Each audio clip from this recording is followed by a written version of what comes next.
The things that are most naturally stimulating of development to self-authorship is a kind of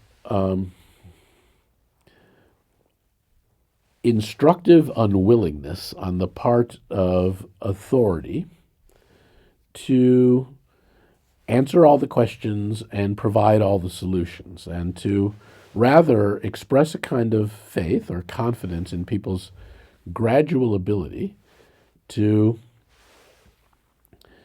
take the risks and the forms of responsibility that are involved in coming to one's own answer to these questions. You can even see this kind of on the 21st century shop floor, even in manufacturing units, because sometimes people think that these issues, when I'm talking about them, are, I don't know, they're just the provinces of white collar professionalism. Actually, the kinds of shifts that you see in manufacturing, where a manufacturing team might be given a quota, but given a great deal of freedom to determine, what is going to be the best way for us to meet this quota, who's going to do what and how and for how long. Those kinds of shifts kind of make demands on shop floor workers to exhibit greater degrees of personal initiative rather than just to be regarded as kind of human versions of a machine who are best managed by clear orders and instructions.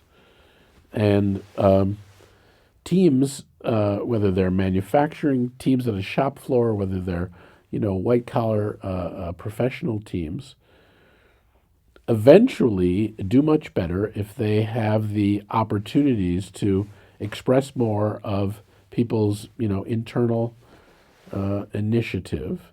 But in the transition, it can be a bit bewildering. It can be a bit frightening.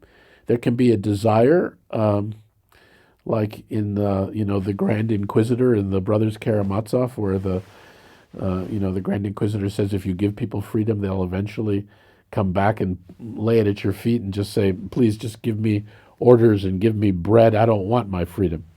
And, there's a certain way in which the socialized mind, as long as somebody else is laying out the expectations, as long as you meet their expectations, you're freed of the burdens of responsibility. Like, what if things don't work out well? Well, it wasn't your fault. You didn't lay out the goals. So there can be a part of us that, might prefer to have other people assume these responsibilities. But actually, the better angels of our nature, the part of us that wants to keep growing and become bigger and better versions of ourselves, actually thrives in those situations where we have to experience the sometimes stress of taking responsibility for making certain kinds of choices, seeing what the consequences of those choices might be. And I think the most forward-looking organizations are those that actually recognize that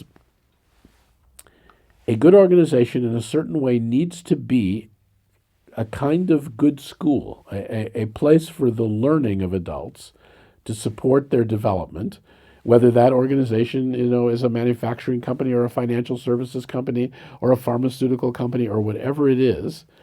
If you come to recognize that ultimately an organization is only going to go as far as its people will take it, then you need to start thinking about, how do I create a culture that will optimally support the ongoing development of arguably all of our people?